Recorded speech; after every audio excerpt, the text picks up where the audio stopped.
জান্নাত এত বড় দামি জায়গা, কের আব্বার খেতা বালিশ আর মোষর হাড়ি পাতিল বিক্রি করে ও জান্নাতের জায়গা খরিদ করার সমক্ষমতা কারো নাই। কথা বলেন আছে কেনা? বুখারী শরীফের হাদিস, আমার নবী বলেন, কালা রাসূলুল্লাহ সাল্লাল্লাহু আলাইহি ওয়াসাল্লাম, মাউজিউ সাউতিন ফিল জান্নাতি খায়রুম মিনাদ দুনিয়া ওয়া মা ফিহা।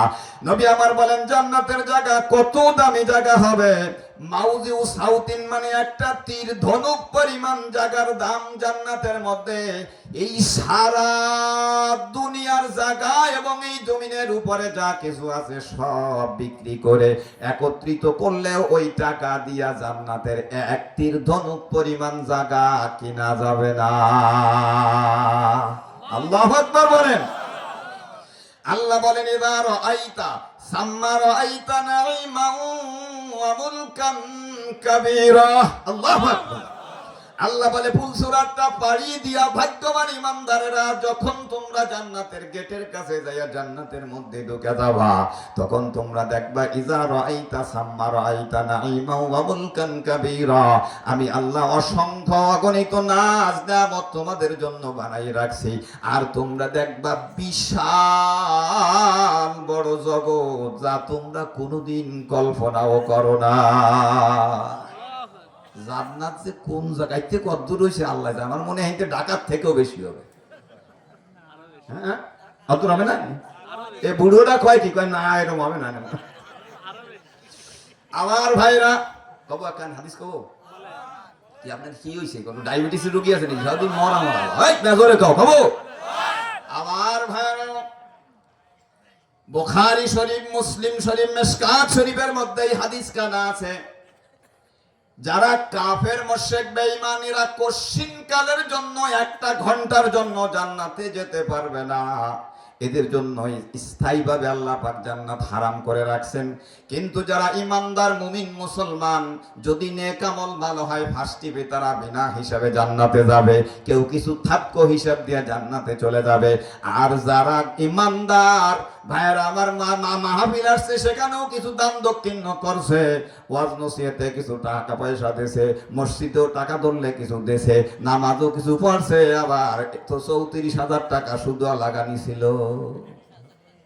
কথা বলেন না? ও দারও আছে, এ দারও দেয়, ও দারও আনে, এরকম কিছু আছে না? না, ভালো দাও করে, আকাম দাও, সব মিলায়া মিজানের পাল্লায় যদি দেখা যায় নেকি কম হয়ে গেছে, যদি আল্লাহ তখন মাফ করে, আল্লাহর দয়া। যদি আল্লাহ তাআলা মাফ না করে, তখন আল্লাহ পাক রব্বুল আলামিন তাকে জাহান্নামের আগুনের মধ্যে ফেলবেন। পাপের কারণে আল্লাহ তাদেরকে জাহান্নামে ফেলবেন। দুনিয়ার মতন আমার ভাইরা, জাহান্নামের আসামিরা এরা কেউ কেউ কিছু আগে বের হবে, কেউ কিছু পরে হবে। হতে হতে হতে হতে হতে হতে হাজার হাজার লক্ষ লক্ষ কোটি কোটি কোটি কোটি বছর জাহান্নামে থাকার পরে, আযাব ভোগ করার পরে একজন লোক অবশেষে জাহান্নামে থেকে যাবে। আমার ভাইয়ের, আল্লাহ পাক রব্বুল আলামিন দেখবেন জাহান্নামের মধ্যে ইমানদার, বলেন বলেন, আমার সাথে বলতে মানে বুঝবেন না, জোরে বলেন। ইমানদার মুসলমান কলেমাদারি কিন্তু গুনাহ করার কারণে একা জাহান্নামের মধ্যে থেকে গেছে। আর ইমানদার বলতে কেউ নাই, সব বের হয়ে গেছে, শুধু কাফেররা আছে, আর ও আছে। আল্লাহ রাব্বুল আলামিন বলবেন, তোর আযাব এখন শেষ হয়ে গেছে, তোর শাস্তি শেষ হয়ে গেছে, তুই এখন জাহান্নাম থেকে বের হ। ইখরুজু মিনহা হাবুয়ান।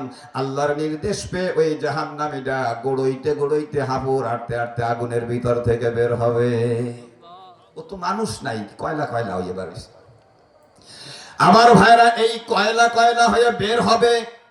মনে রাখতে হবে, জান্নাতে যাওয়ার আগে মানুষকে আল্লাহ রাব্বুল আলামিন জান্নাতি মানুষ বানাইয়া নিবেন। কথা বলে। হোটেল, এই যে গোপালগঞ্জে অনেক হোটেল আছে না, পুরি বেচে, রুটি বেচে, ভাত বেচে, 15 টাকা 20 টাকা 20 টাকা 30 টাকা হলেও খাইয়ে উঠিয়ে যাওয়া যায়। এগুলো কি হোটেল না? ঢাকা আছে শেরাটন, ওই যে রূপসী বাংলা বানাইছে সোনারগাঁও, ওইখানে 20 টাকা লইয়া রিক্সা ধুইয়া রুটি খাই আসতে পারবা? কথা বলেন না কেন? তুমি টাকা দিলিও তুমি যদি বম্বল সম্বল মার্খা না হও, বুট কোট দুই বম্বল সম্বল হতে হবে, ওকে তালে তালে তাল মিল না মিলাইলে তোমার ঢুকতেই। টাকা দিলেও দেবে না। কথা বলেন ঠিক কিনা? এখানে 80-এর মতো মন্ত্রী, এমপি, পাগল, আধা পাগল, বনে পাগল, দাঁড়াই মতে, শুয়ে মতে, বসিয়ে মতে, এই কয়টা আসে। তো তোমার সঙ্গে যদি তাদের সাথে অ্যাডজাস্ট না হয়, তোমার তাদের একটা ব্যাপার স্যাপার আছে। কথা বলে আমার ভাইরা, এটাও হোটেল, কিন্তু এই জায়গায় যেতে হলে তার লোকগুলো যেমন ওই রকম হাওয়া লাগে। আল্লাহ কয় তোর সেরাটনের থেকে, তোর রূপসী বাংলার থেকে, সোনার গায়ের থেকে আমি আল্লাহর জান্নাত তো কোটি কোটি কোটি কোটি কোটি গুণ উন্নত। কাজেই তোরে যদি আমার জান্নাত নিতে হয়, তোর ওই সিরা খেতা নিয়ে ঢুকানো যাবে না, তোরে ও জান্নাতি মানুষ আমার বানাই নিতে হবে। চিৎকার দেওয়া কাব আল্লাহু আকবার। কি হবে জান্নাতি মানুষ? কব না, কবরের বাপ তো ভালো না, হয় ধরে কও আল্লাহু আকবার। ভাইয়ের আমার, হাসরের ময়দান থেকে হোক অথবা জাহান্নাম থেকে বের হয়ে হোক, মানুষেরা যখন জান্নাতে যাবে, এই জান্নাতে যাওয়ার আগে মানুষেরা দুইটা নদী দেখবে। এই একটা নদীর পানি ফেরেশতারা বলবে, বেটা এই পানি আগে পান করে নাও।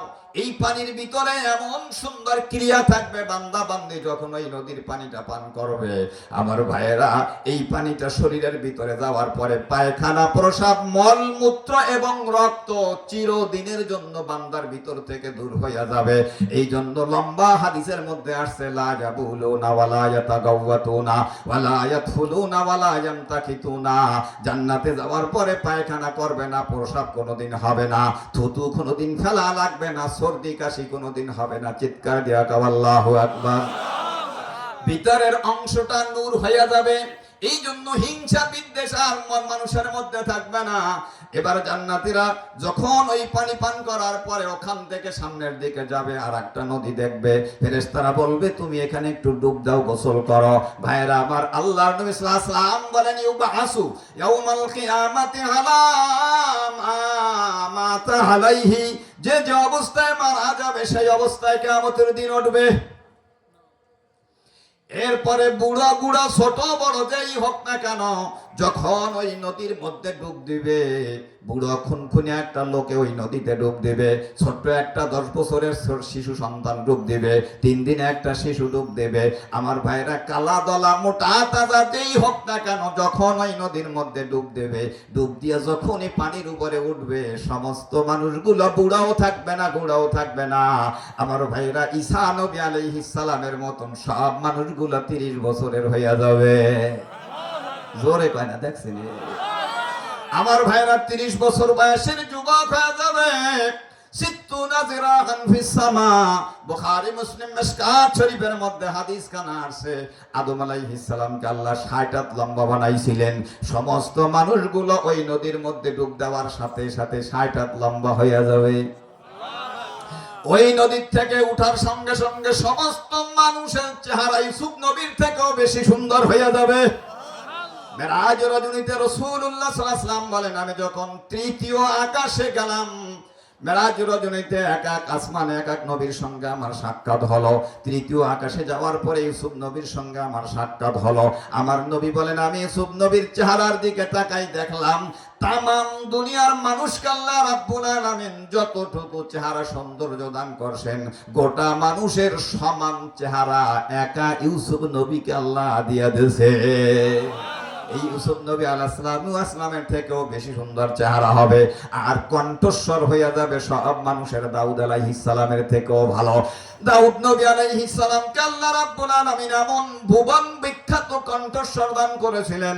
আমার ভাইরা, উনি যখন আসমানি কিতাব জাবুর তেলাওয়াত করতেন, নদীর কিনারায় তেলাওয়াত করলে বিশাল নদীর স্রোত চলতেছে, এই পানি পর্যন্ত স্তব্ধ হয়ে যেত, দাঁড়িয়ে যেত। পানি বলতো আল্লাহর পয়গম্বরের সুললিত কণ্ঠে, এমন তেলাওয়াত না শুনে আমরা সামনের দিকে যাব না।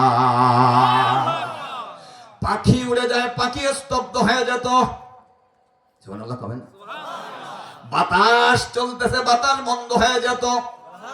দাউদ আলাইহিস সালামের কণ্ঠস্বর এমন ছিল, ওই নদীতে ডুব দিয়ে ওঠার সঙ্গে সঙ্গে সব মানুষের কণ্ঠস্বর ওর থেকে ভালো হয়ে যাবে। আল্লাহু আকবার। স্বভাব চরিত্র হবে আকায়ে নামদার তাজদারে মদিনা সরদারে দো জাহান সাইয়্যিদুল মুরসালিন খাতামুন নবিয়্যিন ইমামুল মুরসালিন রাহমাতুল লিল আলামিন হযরত রাসূলুল্লাহ সাল্লাল্লাহু আলাইহি ওয়াসাল্লামের মতন জোরে কোন আল্লাহু আকবার।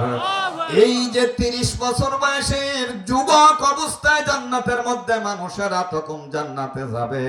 আমার ভাইরা, আবু হুরায়রা রাদিয়াল্লাহু তাআলা আনহু বলেন, আমি আল্লাহর ইজ্জতের কসম দিয়ে বলতেছি, দুনিয়ায় যেমন একবার মানুষেরা 40 পর্যন্ত বয়স হলে মনে রাখবা তোমার জোহর হয়ে গেছে। কথা জিন্দেগিটা বোঝেন সূর্যের মতো। সূর্যটা পূর্ব গগনে যখন উদিত হয় তার মধ্যে কোনো পাওয়ার থাকে না, কুসুমের মতন দেখা যায়, চোখ দিয়ে তাকাই থাকা যায়। ক্রমান্বয়ে উপরের দিকে ওঠে আর তীব্রতা বৃদ্ধি পেতে থাকে। 9টা 10টার সময় সূর্যের দিকে তাকানো যায় না, ঝলসে মারা যায়। ভাইরা আমার, 11টা 12টার সময় তো তাকানো যাবে না। 12টা পর্যন্ত মনে করেন সূর্যের তীব্রতা প্রচন্ড হয়ে যায়। এরপরে আবার যখন সূর্যটা আবার একটু পশ্চিম দিকে ঢলে যায় তখন আবার তীব্রতা হ্রাস পেতে থাকে। আসরের সময় আবার একেবারে অনেকটা কমে যায়। ভাইরা, তোমার আমার বয়স যেই দিন কম ছিল সেই দিন আমাকে এক জায়গায় মশায় কামড়াইছে, পিঁপড়ায় কামড়াইছে, কিছু করার ছিল না, শুধু দাপাদাপি করছিলাম, কান্নাকাটি করছিলাম, পায়খানা প্রসাব করে তার মধ্যেই পড়েছিলাম। তখন আমার কোনো বল শক্তি ছিল না। আস্তে আস্তে আস্তে আস্তে আমি একটু বড় হলাম, 10, 12, 15 বছর হলো। আমার ভিতরে একটা শক্তি এলো, এখন মনে হবে 9, 10 আপনার 10টার সমান হয়ে গেল।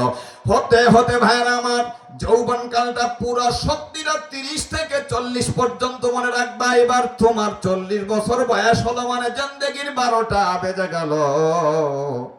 50 বছর হইছে মানে মনে করো 3টা বেজে গেছে।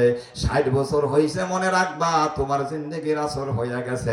60 বছরের পরে, ওই আসরের পরে যেমন সূর্যের তীব্রতা জোহরের মতন দুপুরের মতন আর কোনোদিন হবে না। 60 বছর বয়স হয়ে গেছে, যতই তুমি মেডিসিন খাও আর যা কিছু করো, কোনোদিন তোমার যৌবন আর ফিরে আসবে না। ঠিক না?